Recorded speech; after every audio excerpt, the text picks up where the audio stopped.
A large heavy box is sliding without friction down a smooth plane of inclination theta. From a point P on the bottom of a box, a particle is projected inside the box. The initial speed of the particle with respect to box is u, and the direction of projection makes an angle alpha with the bottom as shown in the figure. A, find PQ if particle lands on Q. If horizontal displacement of particle with respect to ground is 0, find the velocity of the box. তাহলে এখানে কি বলা আছে? এখানে বলা আছে যে একটা বক্স স্লাইড করছে নিচে দিকে, এবং বক্সের ভিতর থেকে একটা পার্টিকেলকে, এই particle from point P project করা হয়েছে অ্যাট অ্যান অ্যাঙ্গেল আলফা, সেটা স্পিড হচ্ছে ইউ, এবং পার্টিকেলটা ল্যান্ড করছে কিউতে। তো পার্টিকেলটা যদি কিউতে ল্যান্ড করে এইভাবে, তাহলে এই যে ডিস্টেন্সটা, এই ডিস্টেন্সটা কত? P Q. তাহলে আমরা আগের থেকেই জানি যে একটা প্রজেক্টাইল মোশন যদি এইভাবে প্রজেক্টাইল মোশন থাকে অ্যাট অ্যান এটা যদি ইউতে যদি প্রজেক্ট করা হয় অ্যাট অ্যান অ্যাঙ্গেল থিটা, তাহলে এই যে রেঞ্জটা, এই রেঞ্জটা হবে হচ্ছে U square sine of 2 theta by G. এবার এই ইকুয়েশনটার সাথে আমরা সিমিলারলি অ্যাপ্লাই করতে পারবো ঠিক এই জায়গাতে। এটাও একটা প্রজেক্টাইল মোশন, এটাও একটা প্রজেক্টাইল মোশনের ফর্মুলা। তফাৎটা শুধু এইটাতেই যে এই প্রজেক্টাইল মোশনটা অ্যাট অ্যান অ্যাঙ্গেল থিটাতে ইনক্লাইন করা আছে। তাহলে এই অ্যাঙ্গেল থিটায় ইনক্লাইন করার জন্য এই ইকুয়েশনে কোন কোন ভেরিয়েবলটা চেঞ্জ হবে সেটা আমাদের খেয়াল করতে হবে। তাহলে কোন কোন ভেরিয়েবলটা চেঞ্জ হচ্ছে, আমরা যদি ধরে নিই এটা হচ্ছে এক্স আর এটা হচ্ছে ওয়াই, তাহলে এর রেফারেন্স অ্যাক্সিসে যদি আমরাকে এইটাকে ঠিক, এটা হচ্ছে এক্স, এটা ওয়াই, তাহলে ওয়াইটা অ্যাঙ্গেল থিটাতে হরাইজন্টাল টুয়ার্ড হরাইজন্টাল এক্স এর সাথে কম্পেয়ার করছি আমরা। এটাও হরাইজন্টাল, এটাও হরাইজন্টাল, তাহলে at an angle alpha to the horizontal x axis, এই যে এক্স অ্যাক্সিস, তাহলে এটা আনচেঞ্জড ইউ, তাহলে এটা আমরা ডাইরেক্টলি বসাতে পারবো ইউ স্কোয়ার সাইন অফ থিটার জায়গায় 2 আলফা বাই জি। এবার জিটা, এইটা হচ্ছে যদি পার্টিকেলটা যদি এইভাবে ডিনোট করা হয়, তাহলে জিটা থাকে টুয়ার্ডস দ্য গ্রাউন্ড, নিচের দিকে, হরাইজন্টালি একদম পারপেন্ডিকুলার টুয়ার্ডস দ্য গ্রাউন্ড। কিন্তু এইখানে জিটা অ্যাড করছে হচ্ছে নিচের দিকে, এইভাবে করবে, কিন্তু গ্রাউন্ডটা তো আমরা ধরেছি এই দিকে, গ্রাউন্ডটা আমরা ধরেছি এই দিকে, মানে এইটা হচ্ছে আমাদের এক্স অ্যাক্সিস, তাহলে আমাদের জিটা কিন্তু চেঞ্জ হচ্ছে। তাহলে জিটা হচ্ছে আমরা পারপেন্ডিকুলার, এটা হচ্ছে perpendicular towards the x Axis, তাহলে পারপেন্ডিকুলার যদি এইটা হয় তাহলে জিটা কত হবে? এইটা হচ্ছে আমাদের থিটা, যদি অ্যাঙ্গেল হয় তাহলে এটা আমাদের থিটা, তাহলে জি কস থিটা, তাহলে শুধু জিটা চেঞ্জ হবে, equal to G cos theta, তাহলে P Q is equal to G cos theta. এইটা হচ্ছে P Q is equal to U square sine 2 alpha by G cos theta. এটা হচ্ছে আমাদের ফার্স্ট পার্টের অ্যান্সার। এবার আমরা চলে আসি সেকেন্ড পার্টে। সেকেন্ড পার্টে আমাদের কি বলা আছে? If the horizontal displacement of the particle with respect to ground is 0, তাহলে find the velocity of the box. এ বলেছে যে পার্টিকেলটা আবার কিউবে ল্যান্ড করছে না, হরাইজন্টাল ডিসপ্লেসমেন্ট মানে পার্টিকেলটা এইভাবে বক্সটা রয়েছে, তো পার্টিকেলটাকে এইভাবে প্রজেক্ট করা হচ্ছে এবং পার্টিকেলটা সেই একই পজিশনে ফিরে আসছে। তো হরাইজন্টালি কোনো ডিসপ্লেসমেন্ট নেই, হরাইজন্টালি ডিসপ্লেসমেন্ট হচ্ছে, নেট ডিসপ্লেসমেন্ট হচ্ছে 0। তাহলে বক্সের ভেলোসিটিটা কত? তো বক্সের ভেলোসিটি আমরা যদি ধরে নিই ভি, তাহলে এই বক্সের ভেলোসিটিটা কত আমাদের সেটা ফাইন্ড আউট করতে হবে। তাহলে প্রথমে আমরা কি করব, ফার্স্টে আমরা এটা বক্সের আগে বক্সের ইয়েটা নিয়ে নিই, তারপর নেক্সট পেজে চলে যাই, আরও ভালো করে পরিষ্কার করে এঁকে আমরা করতে পারবো।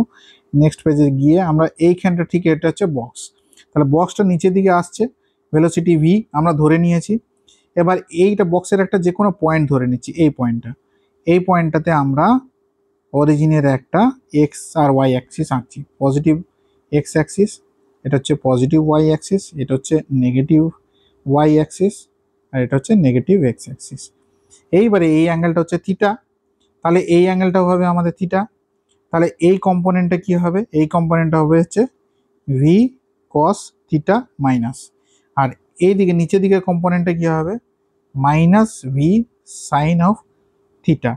তাহলে অ্যাক্সিলারেশন অফ দ্য বক্স কত হবে? অ্যাক্সিলারেশন অফ দ্য বক্স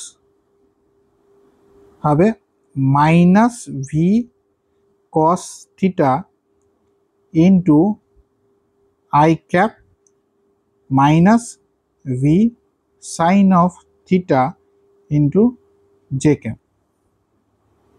বোঝা গেছে? ঠিক আমরা দুটো কম্পোনেন্টে ভাগ করে নিলাম, দুটো কম্পোনেন্টে ভাগ করে তাদের নেট আই আর জের করসপন্ডিং ভেলোসিটিগুলো আমরা নিয়ে নিলাম, তাহলে আমাদের নেট অ্যাক্সেলারেশন অফ দ্য বক্সটা বেরিয়ে গেল, নেট ভেলোসিটি অফ দ্য বক্সটা বেরিয়ে গেল। তাহলে এরপরে অ্যাক্সেলারেশন অফ দ্য পার্টিকেলটা কি হবে, acceleration of the particle, acceleration of the পার্টিকেলের ঠিক একইভাবে আমরা এই ইয়েটা ডায়াগ্রামটা আঁকবো। তাহলে এই যে এটা পার্টিকেল, পার্টিকেলটা সিমিলারলি আমরা এক্স আর ওয়াইতে আমরা ভাগ করে নেবো।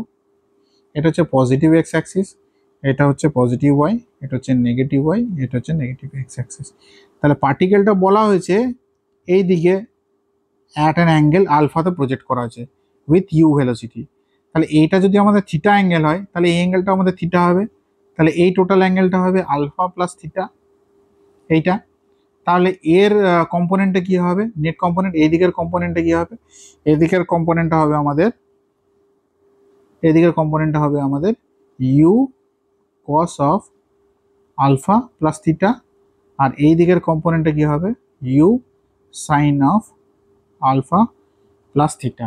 তাহলে net acceleration of the particle কি হবে U sine of alpha plus theta into J cap plus you cos of alpha plus theta into I cap. তাহলে যে বাইরে থেকে দেখছে a person who is standing outside, মানে যে গ্রাউন্ডে দাঁড়িয়ে আছে সে কি দেখবে, এই দুটোর নেট রেজাল্টেন্ট ভেলোসিটি, এই দুটোর নেট রেজাল্টেন্ট ভেলোসিটি তাহলে কি হবে net relative velocity with respect to ground, এটা হবে minus V cos theta i cap minus V sine of theta j cap plus u sine of alpha plus theta into J cap plus you cos of alpha plus theta into I cap. এবার আমরা কি করব, এই আইটা I আর যেগুলো আমরা আলাদা করে নেব। তাহলে আইটাকে আমরা যদি আলাদা করে নিই, আই হচ্ছে এখানে একটা আছে আর এখানে হচ্ছে U, U cos of alpha plus theta minus V cos theta, আর যেটা আলাদা করে যদি আমরা করে নিই তাহলে জে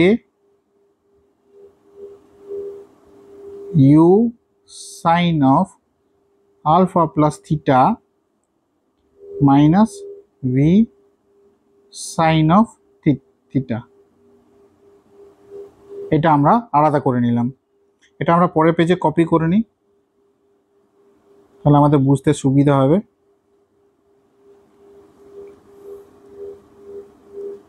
তাহলে পরের পেজে কপি করে নেওয়ার পর আমরা এইবার আমাদের কি বলে দিয়েছে, এইবার আমাদের বলে দিয়েছে যে পার্টিকেলটা নেট হরাইজন্টাল ডিসপ্লেসমেন্ট জিরো, মানে হরাইজন্টাল কোনো ডিসপ্লেসমেন্ট নেই, মানে যেখানে পার্টিকেলটা ছিল সেখানেই পড়েছে। হরাইজন্টাল ডিসপ্লেসমেন্ট যদি নেই তাহলে এর আই কম্পোনেন্টটা হবে জিরো।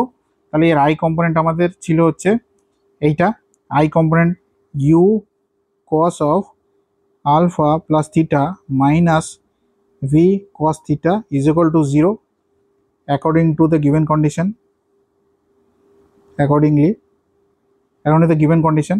তাহলে u cos of alpha plus theta is equal to v cos of theta। তাহলে v টা কি হবে, v যেটা আমরা ভেলোসিটি অফ দা বক্স ধরেছি, u cos of alpha plus theta by cos theta। এটা হচ্ছে আমাদের সেকেন্ড পার্টের অ্যান্সার।